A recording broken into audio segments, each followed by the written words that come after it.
What's going on, everybody? Jack here from AppChrome, and today in front of me down here I've got a ton of mini drones. Actually, I have four DJI mini drones. We've got the Mavic Mini, the original, the OG. We've got the Mini 2, we have the Mini 3 Pro, and we have the Mini 4 Pro. And what I wanted to do was kind of take a look back in time at the original Mavic Mini. That was October of 2019, I believe. When that was released, it was $400. And how has this drone evolved, and is it still a relevant drone today? And we're going to kind of take a look at the different drones along the way to see, which one, if you're still thinking about getting a mini drone, might be the best one for you to get. When we get to the Mini 4, you'll see there are definitely some improvements, right? We've got the obstacle avoidance, we got the O4 system. This is absolutely the best mini drone you can buy.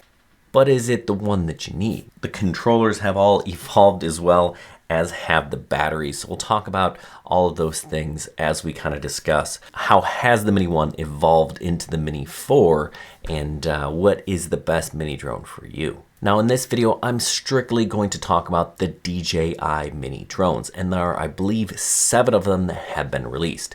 Started with the original Mavic Mini, we had the Mini SE, then we had the Mini 2, we had the Mini 2 SE, we had the Mini 3 Pro, followed by the standard Mini 3, and then we have the last one, the best one, the Mini 4 Pro. Is there another one on the way? Most likely, but these are the ones we're going to talk about today. The first question we need to talk about is, why do we actually even need a mini drone? What's the deal with this small form factor, and why is that important? And that's a great question. Now, this form factor is important because drones that weigh 250 grams and more have to be registered with the FAA. They're also subject to remote ID.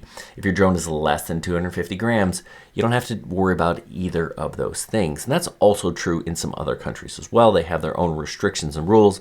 But for this, we're going to talk about FAA rules here in the United States. Aside from not having to worry about those rules and regulations, having a small drone like this has some real advantages. This is obviously a lot easier to take with me than, say, my Mavic 3 Pro, and it's also quieter and it's not going to draw a giant crowd.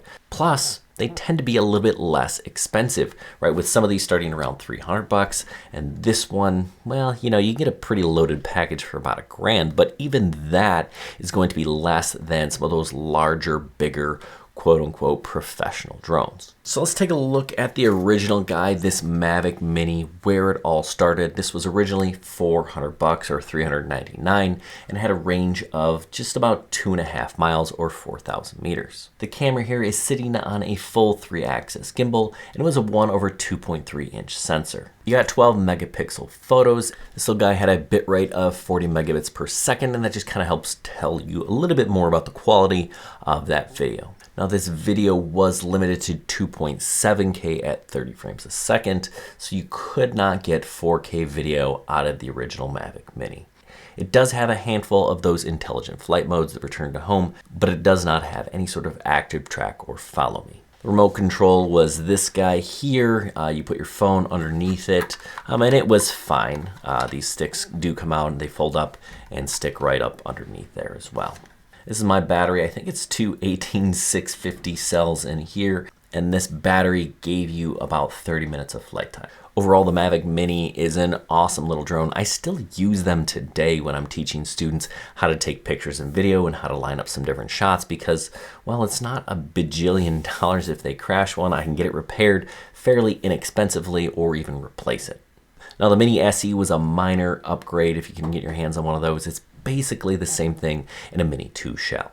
And speaking of the Mini 2, while it doesn't look all that different, it does have some significant upgrades, starting with that camera. This one has a full 4K camera. I think the original Mavic Mini did as well, but it was just kind of limited. I think the processor just couldn't handle it, so they kind of nerfed it on purpose. But we do get 4K 30 frames a second on this one. Now the range on this is increased to 6.2 miles or 10,000 meters, and that's because it has the newer O2 system on board. This does have an improved bitrate of 100 megabits per second. Overall, this is a slightly better drone, but the camera quality probably not going to notice much of a difference. The Mini 2 here also had a price jump, so this one was costing about $450. It shipped with a different remote. This was the RCN2 and a slightly different battery. Now I could use my Mini 1 batteries in my Mini 2, but not vice versa. I do like the design of this remote. It just seems a little bit more solid. The antennas are here, phone goes up top. We got a nice dial, so feels good, better. I think a small improvement in terms of remote. Now the next one up is a giant leap, and that is the Mini 3 Pro. The Mini 3 Pro was actually released before the Mini 3 was. This is the first mini drone from DJI to offer obstacle avoidance. We have 2 sensors in the front that kind of peek out from the back as well as some sensors on the bottom. Now all these drones have these sensors on the bottom, so that isn't really anything new. Camera here is a gigantic upgrade with a 1/1.3 inch sensor, so it's going to do better in lower light situations. Now we also added a ShareAlike profile, so you can color grade that a little bit better than some of the normal footage that's coming out of your standard or earlier DJI mini drones. This was the first time that DJI offered 2 different battery options. We have the standard battery, which kept you under 250 grams, and that gave you 34 minutes of flight time. But if you wanted the extended battery, giving you up to 47 minutes of flight, it did put the drone over 250 grams, but some people felt like that just didn't matter to them. They were going to register it anyway, whatever. You get a little bit of extra flight time on this slightly larger battery, and they look about the same, except this one here says under 249 grams. Now you could fly with that same remote controller that they had with the Mini 2, or DJI offered this new RC with a built-in screen, and that is really nice because you don't have to worry about your phone. It's nice and bright. We got these double dials up here. This is definitely an upgrade. Now, they charge you for that, but definitely a nice option. Now we did add 4K 60 on the Mini 3 Pro, so that's awesome. And we also upped the bitrate to 150 megabits per second. Not only do we take 12 megapixel photos, we also have that 48 megapixel option too. Mini 3 Pro initially cost $750, but now is only $599. Now the Mini 3 is basically this drone, same camera minus obstacle avoidance, and it's only $470. Then DJI released this. This is the newest drone. This is the Mini 4 Pro. We have better obstacle avoidance and we have better range. 2 major upgrades from the Mini 3 Pro. Now this one is $750. They also added a light on the bottom as well as some stability on those front arms.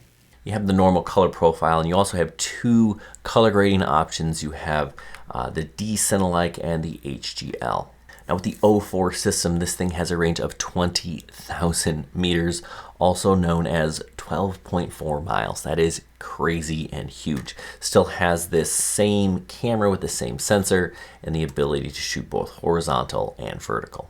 We also have slow-mo 4K at 100 frames a second, another definite improvement. And because this one has obstacle avoidance, it also has the active track and the follow me features that go along with all those quick shots. The Mini 4 uses the same batteries as the Mini 3, and the remote options are basically the same. This is the DJI RC2, which is slightly better. It has antennas on the outside versus the internal antennas on this DJI RC, so it is a slightly better remote. And again, that's an add-on option. You don't have to opt for this. You can get the standard RC without a screen for a less expensive price. Really the question is, how do they perform? How are the cameras? Now, something that's really interesting, from the Mini 1 to the Mini 4, there are really only 2 cameras, right? The original Mavic Mini through the Mini 2 basically had the same camera, same sensor, minor tweaks here and there, but really the camera's the same. Then the Mini 3, the Mini 3 Pro, and the Mini 4 Pro all have the same exact camera. So I felt it was kind of redundant to test more than 2 of these cameras at a time. So I'm gonna go with the original Mavic Mini and the Mini 4 Pro. And I'm gonna get them both up in the air in the same sort of situation. So you kind of take a look at the footage and see for yourself how you like it. Now, I'm not going to color grade the Mini 4 Pro, but just know that you can tweak it just a little bit more to your liking if you want to. So that is another thing to consider. So the original Mavic Mini here is being recorded at 2.7K at 30 frames a second.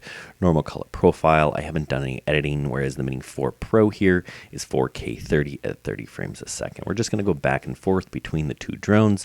You can kind of take a look at the pictures and videos coming out of these things. They're, it's not terribly different, although the experience flying the Mini and the Mini 4 is a little bit different. The Mini 4 Pro just feels better. It's more solid. It does a better job of handling the wind, and this was a pretty windy day. I did have a few issues with the Mini and gimbal tilt flying into the wind, but gosh, it really does perform really well. As a mini drone, it gets great pictures and video. They both do. One of the things that was noticeably different, again, was the speed in the Mini 4. It just flew a lot faster from point A to point B. It was just in more control. I just felt better flying it.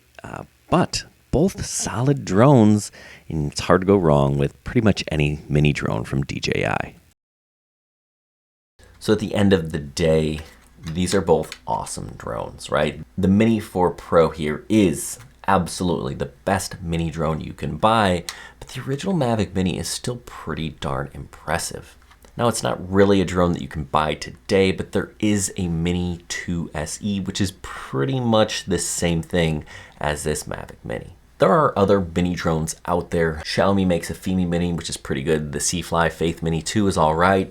The Potenzic Atom is a solid one. And the Spectre Mini, which is coming out, is basically this guy here. So there are some other mini drone options, but really when it comes down to it, the DJI options are the best. So I have some questions for you. Do you have one of these mini drones? Are you considering one of these mini drones? Which one are you interested in picking up? You kind of have to figure out what is the price point, or what is the price that you're willing to pay, and go from there, right? If you can get a mini drone like this for right around 300 bucks, that's the way to go. But if you want the best, right, this Mini 4 Pro is pretty awesome. I use this as a backup drone on all of my professional shoots, and it's absolutely capable of doing professional work as well, especially if you're color grading. If you are going pro, make sure you check out our Part 107 information. We've got tons of that stuff. I teach a class on it. I put together some videos for you. Some of them are free. Some of them are available to our Patreons, but link to all that down below. And if you're interested in buying one of these drones, I've got links down in the description. They are affiliate links. They help support this channel. They don't cost you a thing, but they do give us a small percentage of that sale so we can keep making videos for you. Good luck, everyone, and happy flying.